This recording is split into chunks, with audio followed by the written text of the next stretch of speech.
السلام عليكم ورحمة الله وبركاته. إن الحمد لله نحمده ونستعينه ونستغفره ونعوذ بالله من شرور أنفسنا ومن سيئات أعمالنا. من يهده الله فلا مضل له ومن يضلل فلا هادي له، وأشهد أن لا إله إلا الله وحده لا شريك له، وأشهد أن محمدا عبده ورسوله. يا أيها الذين آمنوا اتقوا الله حق تقاته ولا تموتن إلا وأنتم مسلمون. يا أيها الناس اتقوا ربكم الذي خلقكم من نفس واحدة وخلق منها زوجها وبث منهما رجالا كثيرا ونساء، واتقوا الله الذي تساءلون به والأرحام إن الله كان عليكم رقيبا. يا أيها الذين آمنوا اتقوا الله وقولوا قولا سديدا يصلح لكم أعمالكم ويغفر لكم ذنوبكم، ومن يطع الله ورسوله فقد فاز فوزا عظيما. أما بعد، فإن خير الحديث كتاب الله، وخير الهدي هدي محمد صلى الله عليه وسلم، وشر الأمور محدثاتها، وكل محدثة بدعة، وكل بدعة ضلالة، وكل ضلالة في النار. رب اشرح لي صدري ويسر لي أمري واحلل عقدة من لساني یفقہوا قولی. حضرات، پچھلے 5 دنوں سے تذکرہ عشر مبشرہ کے عنوان سے ہم اس مجلس میں نبی کریم صلی اللہ علیہ وسلم کے ان جلیل القدر صحابہ کی سیرتیں سن رہے ہیں جنہیں آپ صلی اللہ علیہ وسلم نے جیتے جی اپنی زندگی میں جنت کی بشارتیں سنائی. اور پچھلے 5 دنوں میں ہم آپ صلی اللہ علیہ وسلم کے 2 عظیم صحابہ حضرت ابو بکر صدیق اور حضرت عمر فاروق رضی اللہ عنہما، ان کی سوانح حیات اور ان کے حالات زندگی ہم نے سماعت کیے تھے. آج جس شخصیت کو لے کر ہم یہاں جس شخصیت کے بارے میں سننے سنانے کے لیے بیٹھے ہیں، یہ آپ صلی اللہ علیہ وسلم کے ایک اور جلیل القدر صحابی حضرت عثمان بن عفان بن ابی العاص القرشی رضی اللہ عنہ، جو خلیفہ سوم بھی ہیں، آپ صلی اللہ علیہ وسلم کے عظیم ساتھی بھی ہیں، اور سب سے بڑھ کر آپ صلی اللہ علیہ وسلم کے داماد بھی ہیں. خلفائے راشدین میں دیکھیے کہ پہلے 2 خلفاء آپ صلی اللہ علیہ وسلم کے خسر تھے، اور دوسرے 2 خلفاء یہ آپ صلی اللہ علیہ وسلم کے داماد تھے. ابو بکر صدیق رضی اللہ عنہ اور عمر فاروق رضی اللہ عنہ، یہ دونوں آپ کے خسر تھے. ابو بکر صدیق رضی اللہ عنہ کی دختر عائشہ صدیقہ رضی اللہ عنہ، عمر فاروق رضی اللہ عنہ کی دختر حفصہ رضی اللہ عنہ، یہ امہات المومنین میں سے تھیں. اور باقی 2 خلفاء حضرت عثمان بن عفان رضی اللہ عنہ، علی بن ابی طالب رضی اللہ عنہ، یہ دونوں آپ کے داماد تھے. آپ کی بیٹیاں ان سے بیاہی گئیں. تو عشر مبشرہ میں سے جو خلفائے راشدین ہیں، ان کی یہ بڑی فضیلت ہے کہ آپ صلی اللہ علیہ وسلم کی صحبت، رفاقت اور معیت کے ساتھ ساتھ انہیں آپ صلی اللہ علیہ وسلم سے قریبی رشتہ داری کا شرف بھی حاصل ہے. حضرت عثمان بن عفان رضی اللہ عنہ، جن کی سیرت سننے کے لیے ہم یہاں بیٹھے ہیں، جمع ہیں، آپ کی کنیت ابو عمرو تھی، اور بعد میں کنیت انہوں نے ابو عبداللہ، جب انہیں حضرت رقیہ سے عبداللہ کی ولادت ہوئی تو ان کی کنیت ابو عبداللہ ہو گئی. اور ذو النورین ان کا مشہور و معروف لقب تھا، اور جانتے ہیں کہ ذو النورین یعنی 2 نور والے، یہ لقب انہیں کس لیے دیا گیا کہ نبی کریم صلی اللہ علیہ وسلم کی 2 بیٹیاں یکے بعد دیگر ان سے بیاہی گئیں. اور مشہور قول کے مطابق عام الفیل کے 6 سال بعد حضرت عثمان کی ولادت ہوئی. یعنی ابرہہ کے ہاتھیوں کا جو واقعہ پیش آیا تھا، اس کے 6 سال بعد حضرت عثمان کی ولادت ہوئی۔ گویا عمر کے اعتبار سے اگر دیکھا جائے تو حضرت عثمان عمر بن خطاب رضی اللہ عنہ سے بڑے تھے۔ حضرت عمر کی ولادت عام الفیل کے 13 سال بعد ہوئی اور حضرت عثمان کی ولادت عام الفیل کے 6 سال بعد۔ مطلب یہ ہے کہ حضرت عثمان خلافت میں تو ان کا نمبر بعد میں آیا صحیح، لیکن عمر میں حضرت عمر بن خطاب رضی اللہ عنہ سے 7 سال بڑے تھے۔ حضرت عثمان بن عفان رضی اللہ عنہ کا شرف اور ان کی فضیلت صرف اسلام میں نہیں، اسلام سے پہلے بھی زمانہ جاہلیت میں حضرت عثمان بن عفان رضی اللہ عنہ بڑے سلیم الفطرت انسان تھے۔ زمانہ جاہلیت جیسا کہ آپ سب جانتے ہیں، اسلام سے قبل عرب کے جو حالات تھے اور عرب کے معاشرے کی جو صورتحال تھی، ہر طرف بگاڑ ہی بگاڑ، عقیدے کا بگاڑ، اخلاق کا بگاڑ، معاملات کا بگاڑ۔ ایسے میں حضرت عثمان بن عفان رضی اللہ تعالیٰ عنہ کی سلامت فطرت کا یہ بہت بڑا ثبوت ہے کہ عرب کا وہ معاشرہ جہاں ہر طرف بت پرستی ہی بت پرستی تھی، حضرت عثمان بن عفان رضی اللہ عنہ نے ایسے معاشرے میں رہتے ہوئے بھی کہا جاتا ہے کہ پوری زندگی میں اسلام لانے سے پہلے جو زندگی ان کی گزری، کبھی کسی بت کے سامنے سجدہ نہیں کیا تھا۔ حالانکہ ابھی پیارے نبی بنا کر نہیں بھیجے گئے تھے، ابھی آپ صلی اللہ علیہ وسلم کی دعوت توحید کا آغاز نہ ہوا تھا، لیکن سلامت فطرت کا تقاضا تھا۔ حضرت عثمان اتنے سلیم الفطرت تھے کہ بت پرستی کے ایسے ماحول میں رہ کر بھی انہوں نے کبھی کسی بت کو سجدہ نہ کیا تھا۔ اور جس طرح جاہلیت کے اعتقادی بگاڑ سے خود کو بچائے رکھا، اسی طرح سے زمانے جاہلیت میں جو اخلاقی بگاڑ تھا، اخلاقی بگاڑ سے بھی انہوں نے اپنے آپ کو بچائے رکھا۔ حضرت عثمان بن عفان رضی اللہ عنہ اپنے بارے میں خود کہا کرتے تھے کہ میں نے زمانے جاہلیت میں کبھی ایک مرتبہ بھی شراب نہیں پی۔ حالانکہ شراب عربوں کی گٹھی میں پڑی ہوئی تھی، شراب شوق سے پی جاتی تھی۔ عثمان بن عفان رضی اللہ عنہ کہتے ہیں کہ اسلام کے آنے کے بعد تو کجا، اسلام سے پہلے بھی جب شراب گھر گھر شراب کا رواج عام تھا، میں نے کبھی شراب نہیں پی۔ یہ حضرت عثمان کی سلامت فطرت کا بہت بڑا ثبوت ہے، اور اسلام سے پہلے ہی جس شریفانہ مزاج کے وہ حامل تھے، اس کی بہت بڑی دلیل ہے۔ پیارے نبی صلی اللہ علیہ وسلم جب نبی بن کر مبعوث ہوئے تو حضرت ابو بکر صدیق رضی اللہ عنہ کی دعوت سے حضرت عثمان بن عفان رضی اللہ عنہ مشرف و اسلام ہوئے تھے۔ حضرت ابو بکر صدیق رضی اللہ عنہ نے حضرت عثمان کو اسلام کی دعوت دی، اور حضرت عثمان بن عفان رضی اللہ عنہ مشرف و اسلام ہوئے، اور دوسرے صحابہ کی طرح اسلام لانے کے جرم میں حضرت عثمان بن عفان رضی اللہ عنہ کو بھی بڑی آزمائشوں سے گزرنا پڑا اور بڑے امتحانات سے گزرنا پڑا۔ جب حضرت عثمان کا سگا چچا حکم بن ابی العاص حضرت عثمان بن عفان رضی اللہ عنہ پہ دباؤ ڈالتا، ستایا کرتا کہ اسلام چھوڑ دو، انہیں باندھ کے رکھ دیتا تھا، اور بعض روایتوں میں آتا ہے کہ حصیر میں لپیٹ کر لٹکا دیا کرتا تھا اور نیچے سے دھواں دیا کرتا تھا، اور حضرت عثمان سے کہتا کہ اسلام چھوڑ دو۔ حضرت عثمان بن عفان رضی اللہ عنہ ثابت قدم رہے۔ اس سے پتہ چلتا ہے کہ جہاں اسلام لانے کے جرم میں جہاں عرب کے کافر اور مشرک کمزوروں، ضعفاء اور غلام قسم کے صحابہ کو ستایا کرتے تھے، وہیں معزز افراد، معزز خاندانوں کے افراد اور شرفاء کو بھی اسلام لانے کے جرم میں ان کے گھر والوں نے، ان کے خاندان والوں نے بہت ستایا۔ حضرت عثمان بن عفان رضی اللہ عنہ کے لیے یہ بات بڑے اعزاز کی تھی، اور یہ اعزاز صرف حضرت عثمان کو ملا کہ محمد عربی صلی اللہ علیہ وسلم کی 2 بیٹیاں ان سے بیاہی گئیں۔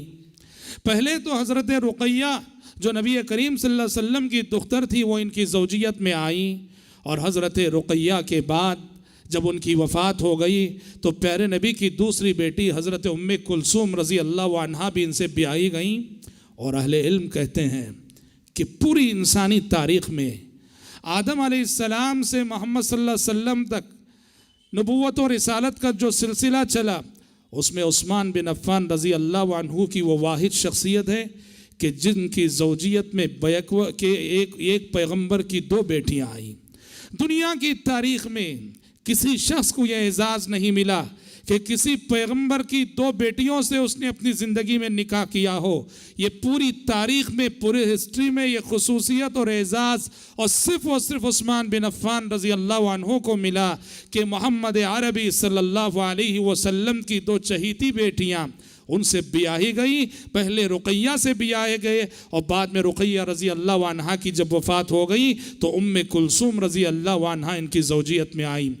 اور ان دونوں کا معاملہ یہ تھا کہ پیارے نبی کی یہ دونوں بیٹیاں حضرت رقیہ اور حضرت کلثوم، پہلے ان کا رشتہ ابو لہب کے 2 بیٹوں سے ہوا تھا۔ ابو لہب کے 2 بیٹے تھے، ایک کا نام تھا عتبہ اور ایک کا نام تھا عتیبہ۔ پیارے نبی صلی اللہ علیہ وسلم نے حضرت رقیہ کو عتبہ بن ابو لہب کی زوجیت میں دے رکھا تھا اور حضرت کلثوم کو عتیبہ بن ابو لہب کی زوجیت میں دے رکھا تھا۔ ابو لہب کی بہو تھی آپ صلی اللہ علیہ وسلم کی دونوں بیٹیاں، لیکن جب سورہ لہب نازل ہوئی، تبت یدا ابی لہب وتب ما اغنى عنه ماله وما كسب سيصلى نارا ذات لهب وامرأته حمالة الحطب فی جیدها حبل من مسد۔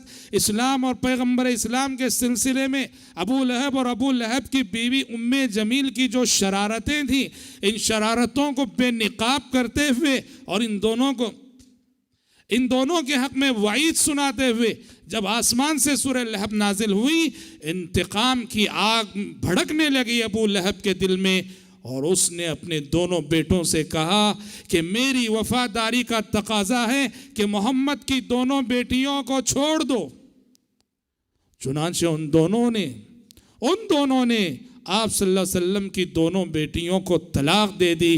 اور اللہ کا شکر ہے، ہم آپ کو بتائیں، عربوں کی روایت تھی آج بھی اور زمانہ قدیم میں بھی کہ وہ نکاح میں اور رخصتی میں جو ہے فاصلہ رکھتے تھے۔ عموماً ہمارے ہاں جیسے نکاح ہوا اور فوراً دلہن دلہے کے گھر بھیج دی گئی، ایسا نہیں تھا۔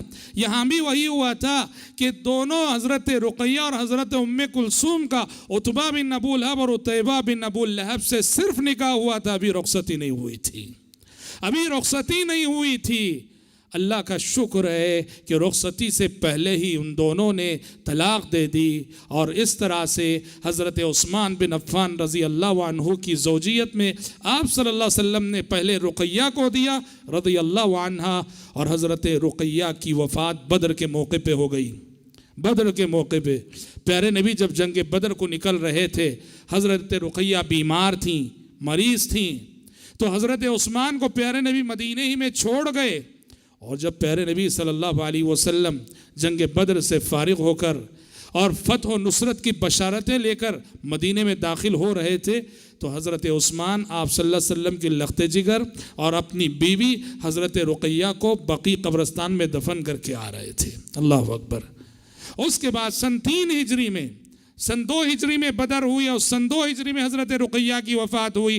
سن 3 ہجری میں پیارے نبی صلی اللہ علیہ وسلم نے کلثوم رضی اللہ عنہا کو پھر سے حضرت عثمان کی زوجیت میں عطا کیا، اور مقدر کہیے، امتحان کہیے اللہ کی جانب سے کہ حضرت کلثوم بھی زیادہ دن حضرت عثمان کی زوجیت میں نہ رہیں اور پیارے نبی کی زندگی ہی میں وفات پا گئیں۔ بڑے لوگوں کی آزمائشیں بھی بڑی ہوتی ہیں، بڑے لوگوں کے امتحانات بھی بڑے ہوتے ہیں۔ اللہ اکبر۔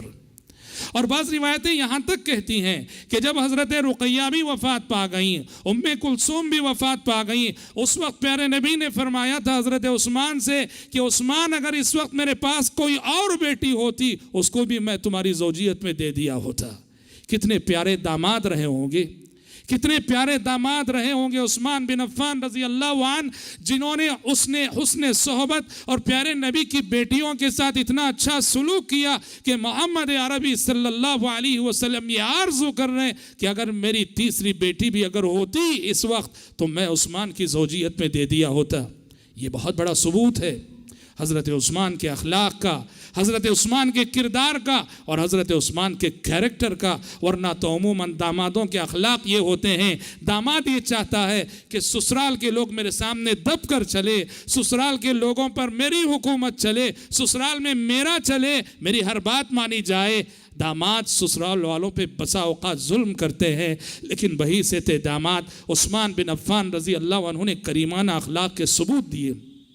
اور حضرات، جب اسلام کے لیے قربانیاں دی جا رہی تھیں تو قربانیوں کے دینے میں بھی عثمان بن عفان رضی اللہ عنہ پیارے نبی کی دختران کے ساتھ اسلام کے لیے قربانیاں دینے میں اوروں کے ساتھ ساتھ پیچھے نہ رہے، آگے رہے۔ چنانچہ جب مکے میں حالات دیگرگوں ہو گئے، مکے میں مسلمانوں کو بہت ستایا جانے لگا، مکے میں مسلمانوں کو بہت پریشان کیا جانے لگا، اور پیارے نبی صلی اللہ علیہ وسلم نے اجازت دی کہ حبشہ ہجرت کر جاؤ، تو جہاں اور سارے لوگوں نے حبشہ ہجرت کی، 2 مرتبہ حبشہ ہجرت ہوئی، تو حبشہ ہجرت کرنے والوں میں خود حضرت عثمان بن عفان رضی اللہ عنہ اور حضرت رقیہ رضی اللہ عنہ کا جوڑا بھی شامل تھا۔ پیارے نبی کے بیٹی داماد بھی مکے کے حالات سے تنگ آ کر مکہ چھوڑ کر جو ہے حبشہ گئے تھے، اور پھر حبشہ کی ہجرت کے بعد جب مدینہ ہجرت ہونے لگی تو مدینہ بھی ہجرت کی تھی۔ اور جس وقت اس جوڑے نے اللہ کے راستے میں ہجرت کی تھی،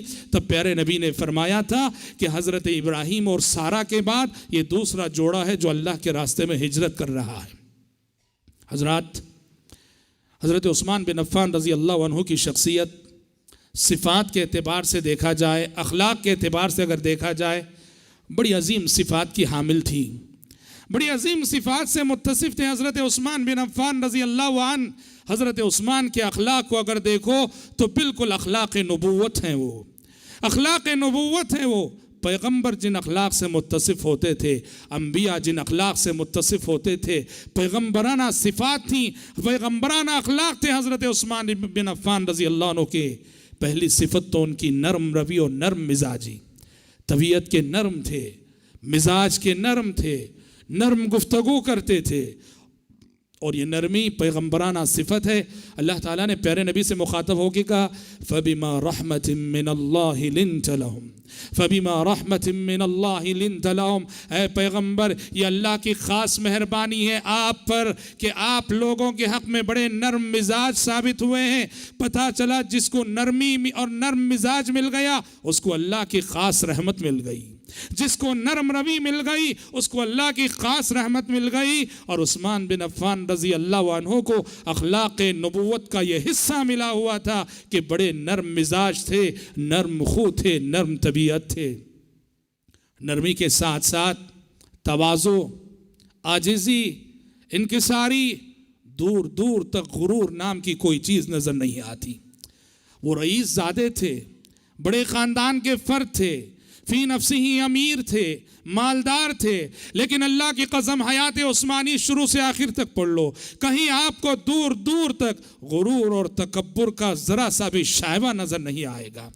حضرت حسن فرماتے ہیں کہ جب حضرت عثمان خلیفہ تھے اس وقت کی بات ہے، جب وہ خلیفہ تھے اس وقت کی بات ہے، خلیفہ رہتے ہوئے میں دیکھا کرتا تھا ایک عام سادہ انسان کی طرح مسجد نبوی میں سویا کرتے تھے، قیلولہ کرتے تھے، دوپہر کی جو نیند ہوتی ہے ظہر بعد کی، حضرت عثمان وہیں سے تھے خلیفہ، مسجد نبوی میں سوتے تھے، اور مسجد نبوی میں قالین نہ تھی، مسجد نبوی میں حصیریں نہ تھی، اس دور میں مٹی پہ سویا کرتے تھے۔ حضرت حسن فرماتے ہیں جب وہ سو کے اٹھتے تھے تو مٹی کے نشانات میں حضرت عثمان کے بدن پہ دیکھا کرتا تھا۔ یہ تواضع، عاجزی اور انکساری کی بہت بڑی دلیل ہے۔ اور حضرات، انہی اخلاق میں سے ایک جود و سخا اور فیاضی ہے۔ حضرت عثمان بن عفان رضی اللہ عنہ کو اللہ نے بیک وقت دولت بھی دی تھی اور دل بھی دیا تھا۔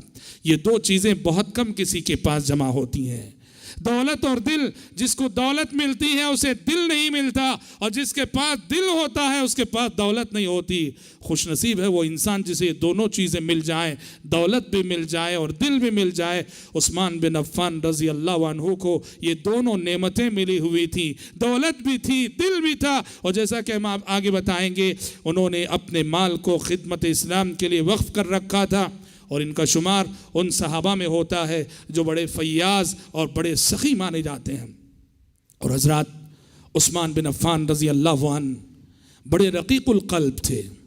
ان کی صفات میں سے ایک نمایاں صفت رقت قلبی ہے، اور آخرت کو یاد کر کے بہت رویا کرتے تھے. مشہور روایت، مشہور بات ہے کہ جب کبھی حضرت عثمان قبرستان جاتے یا ان کے سامنے قبر کا تذکرہ ہوتا، بے تحاشا روتے، اتنا روتے کہ آنسوؤں سے داڑھی بھیگ جاتی، داڑھی تر ہو جاتی. پوچھنے والے پوچھتے کہ آپ کے سامنے جنت کا تذکرہ ہوتا ہے اور جہنم کا تذکرہ ہوتا ہے، جنت و جہنم کے تذکرے پہ آپ اتنا آنسو نہیں بہاتے ہیں جتنا کہ ہم نے قبر کے تذکرے پہ آپ کو روتے ہوئے دیکھا ہے. تو عثمان کہا کرتے تھے کہ ان القبر اول منازل الاخرہ، لوگوں قبر آخرت کی پہلی منزل ہے. جو یہاں نجات پا گیا تو سمجھو باقی مرحلے بھی اس کے لیے آسان، اور جو یہاں ناکام ہو گیا تو سمجھو کہ باقی مرحلوں میں بھی وہ ناکام ہوگا. میں اسی احساس کے ساتھ رویا کرتا ہوں، اور اسی احساس کے ساتھ جب بھی قبر کا تذکرہ میرے سامنے آتا ہے میں کانپ اٹھتا ہوں. اور حضرت عثمان کی سب سے عظیم صفت، جس صفت کے حوالے سے وہ جانے گئے، وہ پہچانے گئے، اور جو صفت کے کردار عثمانی کی پہچان ہے وہ ان کی شرم و حیا ہے. لسان نبوت نے خود فرمایا، جب ترمذی کی ایک روایت میں آپ صلی اللہ علیہ وسلم نے اپنے کئی صحابہ کی صفات بیان فرمائی تو فرمایا وَأَصْدَقُهُمْ حَيَاءً عُثْمَانَ وَأَصْدَقُهُمْ حَيَاءً عُثْمَانَ، کہ میرے صحابہ میں شرم و حیا کا سب سے اعلیٰ معیار اگر کسی کے پاس ہے تو وہ میرے داماد عثمان بن عفان کے پاس ہے. شرم و حیا بہت عظیم صفت ہے، اور یہ بھی اخلاق نبوت میں سے بہت نمایاں صفت ہے. اس لیے کہ شرم و حیا انسان کو شرافت کی تعلیم دیتی ہے، مروت کی تعلیم دیتی ہے، ادب کی تعلیم دیتی ہے، اخلاق کی تعلیم دیتی ہے. یاد رکھو، جس کے پاس ایک شرم و حیا ہوگی اس کے پاس کئی نیک صفتیں ہوں گی، اور جس کے پاس یہ ایک صفت شرم و حیا نہ ہو وہ جو ہے خیر کی، نیکی کی بہت ساری صفتوں سے محروم ہو جائے گا. اسی لیے پیارے نبی نے فرمایا تھا الحیاء من الایمان، شرم و حیا ایمان کا ایک نمایاں حصہ ہے. عثمان بن عفان رضی اللہ عنہ اس صفت میں بالکل اعلیٰ درجے پہ پہنچے ہوئے تھے. مشہور روایت ہے، آپ نے سنی ہے، پیارے نبی صلی اللہ علیہ وسلم ایک مرتبہ لیٹے ہوئے تھے، اور اس طرح لیٹے ہوئے تھے کہ آپ صلی اللہ علیہ وسلم کی ازار آپ کی پنڈلی سے ہٹی ہوئی تھی، آپ کی پنڈلی نظر آ رہی تھی، لیٹے ہوئے تھے. ابو بکر نے اجازت چاہی، کوئی گفتگو کرنی تھی. پیارے نبی نے ابو بکر کو اجازت دی. ابو بکر آئے، آپ صلی اللہ علیہ وسلم اسی حالت میں لیٹے ہوئے ہیں کہ آپ کا کپڑا آپ کی پنڈلی سے ہٹا ہوا ہے. ابو بکر نے مقصد کی گفتگو کر لی اور واپس چلے گئے. آپ ویسے ہی لیٹے رہے. پھر عثمان آئے، عمر فاروق آئے، پیارے نبی نے اجازت دی، اسی حالت میں لیٹے رہے. آپ کا کپڑا آپ کی پنڈلی سے ہٹا ہوا تھا. حضرت عمر نے مقصد کی گفتگو کر لی، واپس چلے گئے. اور پھر عمر کے بعد عثمان آئے، اور جیسے ہی آپ کو پتا چلا کہ عثمان آ رہے ہیں آپ سیدھے اٹھ کر بیٹھ گئے، اور آپ نے اپنی پنڈلی فوراً ڈھانک لی اور عثمان کو اجازت دی. عثمان رضی اللہ عنہ آئے، گفتگو کر کے چلے گئے. مائی عائشہ صدیقہ رضی اللہ عنہا یہ منظر دیکھتی رہی. انہوں نے پوچھا کہ اللہ کے نبی ماجرا کیا ہے؟ ابو بکر آئے، آپ اسی حالت میں لیٹے رہے کہ پنڈلی سے کپڑا ہٹا رہا. عمر آئے، آپ اسی حالت میں لیٹے رہے کہ پنڈلی سے کپڑا ہٹا رہا. عثمان جب آئے آپ سیدھے بیٹھ گئے، آپ نے پنڈلی ڈھانپ لی اور پھر عثمان کو اجازت دی. تو پیارے نبی صلی اللہ علیہ وسلم نے فرمایا الا استحیی من رجل تستحیی منہ الملائکہ، کہا کہ عائشہ کیا میں عثمان سے شرم نہ کروں، اس عثمان سے شرم نہ کروں کہ ملائکہ اور فرشتے بھی جس سے شرمایا کرتے ہیں. اور دوسرا جملہ آپ نے یہ بھی ارشاد فرمایا کہ عائشہ عثمان بڑے شرمیلے ہیں، اگر میں اسی حالت میں لیٹا رہا وہ یقیناً کسی ضرورت سے آئے تھے، اگر میں اسی حالت میں لیٹا رہتا وہ مارے شرم کے شاید اپنی ضرورت بتائے بغیر واپس چلے جاتے، اس لیے میں سیدھا بیٹھ گیا. وہ میرے پاس آئیں اور جس ضرورت کے لیے آئے ہیں وہ ضرورت بتائیں اور سنائیں. تو پیارے نبی نے شہادت دی اور پیارے نبی نے گواہی دی ان کی جو ہے شرم و حیا کی. اور حضرت عثمان بن عفان رضی اللہ عنہ کی انہی عظیم صفات میں ان کا ادب، ان کی شرافت، ان کی مروت اور ان کے دل میں پایا جانے والا احترام نبوت، احترام نبی، احترام صحابہ. اور وہ ان کی اس عظیم صفت کو آپ ان کے اس ایک جملے سے سمجھ سکتے ہیں. وہ فرمایا کرتے تھے، یہ کتنے شریف انسان تھے ان کی سوچ کتنی پاکیزہ تھی، ان کا کردار کتنا بلند تھا۔ حضرت عثمان فرمایا کرتے ہیں کہ جس دن سے میں نے اپنے اس سیدھے ہاتھ سے پیارے نبی سے بیعت کی، جس دن بیعت کرتے ہوئے میں نے اپنا یہ ہاتھ پیارے نبی کے ہاتھ سے لگایا اور ملایا، اللہ کی قسم پوری زندگی میں اس ہاتھ کو اپنی شرمگاہ سے لگنے نہیں دیا۔ اللہ اکبر، رضی اللہ عنہ وارضاہ۔ یہ ہے اخلاق، یہ ہے وہ اعلیٰ کردار، اور یہ ہے وہ کریمانہ صفات جن سے حضرت عثمان بن عفان رضی اللہ عنہ کی شخصیت نمایاں اور ممتاز نظر آتی ہے۔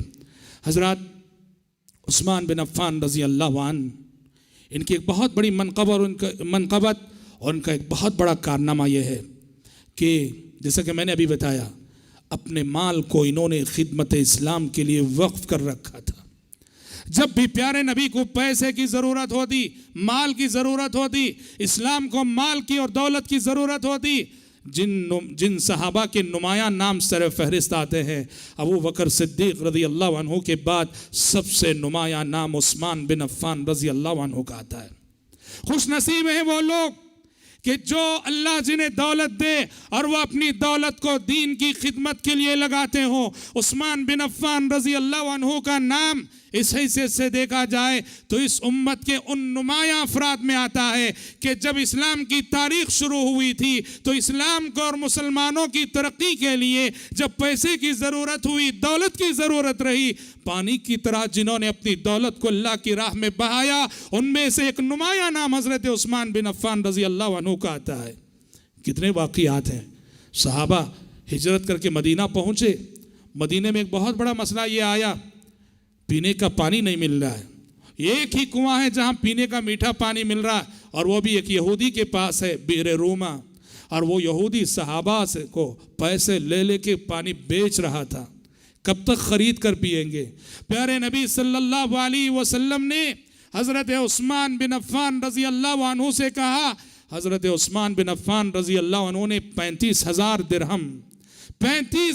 درہم میں اس کنویں کو خرید کر مسلمانوں کے لیے وقف کر دیا۔ غزوہ تبوک کے موقع پر جب سفر بہت دور دراز مقام کا تھا، اسباب سفر کی قلت تھی، ہتھیار کم تھے، سواریاں کم تھی، غذائی اجناس کی کمی تھی، نبی کریم صلی اللہ علیہ وسلم کے پاس مال نہ تھا۔ آپ صلی اللہ علیہ وسلم نے اعلان کیا کہ کون ہے جو اس وقت ہماری مدد فرمائے، اسلام کی مدد کرے۔ اس وقت جن نمایاں شخصیتوں نے نمایاں تعاون پیش کیا، حضرت عثمان بن عفان رضی اللہ عنہ سر فہرست آتے ہیں۔ 1000 دینار لا کے آپ صلی اللہ علیہ وسلم کے ہاتھ میں رکھ دیے۔ 1000 دینار، اور یہ کوئی معمولی رقم نہیں۔ دینار کی ویلیو کو اگر آپ کو سمجھنا ہو، اس دور میں 1 دینار میں 1 بکری آتی تھی۔ 1 دینار میں 1 بکری خریدی جا سکتی تھی۔ اس دور میں دینار کی اتنی ویلیو تھی۔ 1000 دینار حضرت عثمان بن عفان رضی اللہ عنہ پیارے نبی کے ہاتھ میں لا کر رکھ دیا۔ اور عہد صدیقی کا واقعہ ہے، ابو بکر صدیق رضی اللہ عنہ کے زمانے میں یہ ہوا کہ مدینے میں قحط کا سا ماحول ہو گیا، غذائی اجناس کی قلت ہو گئی، کھانے پینے کی چیزوں کا ملنا مشکل ہو گیا، مدینے میں قحط کا سا سما ہو گیا۔ ایسے میں ہوا یہ کہ حضرت عثمان بن عفان رضی اللہ عنہ کا تجارتی قافلہ شام سے آیا، بڑے تاجر تھے، تجارتی قافلہ شام سے آیا، کافی جو ہے کھانے پینے کی چیزیں تھیں، غذائی اجناس تھے۔ حضرت عثمان بن عفان رضی اللہ عنہ کے پاس مدینے کے بڑے بڑے تاجر آ گئے اور آ کر سودا کرنے لگے۔ کہا عثمان ہمیں دے دو، ہم دگنی قیمت دیں گے، تگنی دیں گے، 4 گنا دیں گے، 5 گنا دیں گے۔ حضرت عثمان نے کہا تم مجھے 4 گنا دینے کی بات کر رہے ہو، 5 گنا دینے کی بات کر رہے ہو، لوگوں میں اس وقت میرے اس سامان کا سودا اس ذات سے کرنا چاہتا ہوں جو ذات مجھے کم سے کم 10 گنا دینے کے لیے تیار ہے۔ کم سے کم 10 گنا دینے کے لیے تیار ہے. کہا کہ میں اپنے اس سارے مال کو اس مشکل گھڑی میں، اس مشکل وقت میں جب سارے مدینے میں کھانے پینے کی چیزوں کی قلت ہے، غذائی اجناس کی قلت ہے، میں بیچنا نہیں چاہتا. میں اس اللہ سے سودا کرتا ہوں جو اللہ کہتا ہے من جاء بالحسنۃ فلہ عشر امثالھا، جو ایک نیکی لے کر آئے اسے کم سے کم میں 10 نیکیوں کے برابر اجر و ثواب دوں گا. تم تو 4 گنا دینے کی بات کر رہے ہو، 5 گنا دینے کی بات کر رہے ہو. میں اس رب العالمین سے سودا کرتا ہوں اور اس کے دین کے لیے وقف کرتا ہوں جو مجھے جو ہے اس کا معاوضہ، اس کی قیمت جو ہے 10 گنا دے رہا ہے. اپنے مال کو وقف کر رکھا تھا خدمت اسلام کے لیے، مسلمانوں کی ضروریات کے لیے اپنے مال کو وقف کر رکھا تھا. اور یہی وجہ ہے میرے بھائیوں، عثمان بن عفان کو یہ اعزاز ملا. 1 بار نہیں، 2 بار نہیں، پیارے نبی نے بار بار جنت کی بشارتیں سنائی. کتنے بار سنائی؟ سبحان اللہ. جب آپ نے عشرہ مبشرہ کو جنت کی بشارت سنائی، اس وقت حضرت عثمان کو بھی سنائی. جب آپ نے کہا ابو بکر فی الجنہ، عمر فی الجنہ، تیسرا نام آپ نے حضرت عثمان کا لیا، کہا کہ عثمان فی الجنہ. جب حضرت عثمان نے بیر روما خریدا اور بیر روما خرید کر مسلمانوں کے لیے وقف کیا، آپ نے جنت کی بشارت سنائی. اس وقت دوسری مرتبہ کہا کہ بیر روما جو خریدے مسلمانوں کے لیے وقف کرے اس کے لیے جنت ہے. حضرت عثمان کو اس وقت دوسری مرتبہ جنت کی بشارت ملی. اور تیسری مرتبہ جب آپ نے تبوک کے موقع پہ 1000 دینار آپ صلی اللہ علیہ وسلم کے ہاتھ میں لا رکھے، آپ صلی اللہ علیہ وسلم نے حضرت عثمان کے دیے ہوئے جو دینار تھے، حضرت عثمان کے دیے ہوئے دینار کو ممبر پہ چڑھے، ایک ہاتھ سے دوسرے ہاتھ میں کیے جا رہے تھے اور فرمائے جا رہے تھے کہ ما ضر ابن عفان ما عمل بعد هذا اليوم. عثمان بن عفان نے آج وہ نیکی کر لی ہے، اب باقی زندگی میں وہ جو کرنا ہے کر گزرے، جنت میں جانے سے اسے کوئی چیز نہیں روک سکتی. رضی اللہ عنہ وارضاہ. تیسرا موقع. چوتھا موقع جب آپ نے حضرت عثمان کو جنت کی بشارت سنائی، بیعت الرضوان کا موقع. بیعت الرضوان جب صلح حدیبیہ کے موقع پر آپ صلی اللہ علیہ وسلم نے حضرت عثمان بن عفان کو سفارت کے لیے مکہ بھیجا. مکے والوں کو سمجھانے کے لیے ہم جنگ کے لیے نہیں آئے ہیں، لڑنے کے لیے نہیں آئے ہیں، ہم تو عمرہ کرنے کے لیے آئے ہیں، ہمیں اجازت دے دو، عمرہ کریں گے، نکل جائیں گے.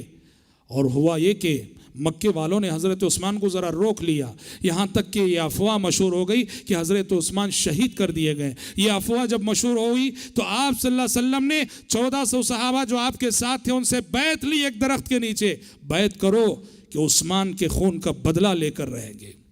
سارے صحابہ نے بیعت کی اور اس وقت پیارے نبی نے اپنے اس داہنے ہاتھ کو اپنے بائیں ہاتھ پہ مار کے کہا یہ عثمان کا ہاتھ ہے، یہ عثمان کا ہاتھ ہے، عثمان کی جانب سے بھی میں بیعت کرتا ہوں.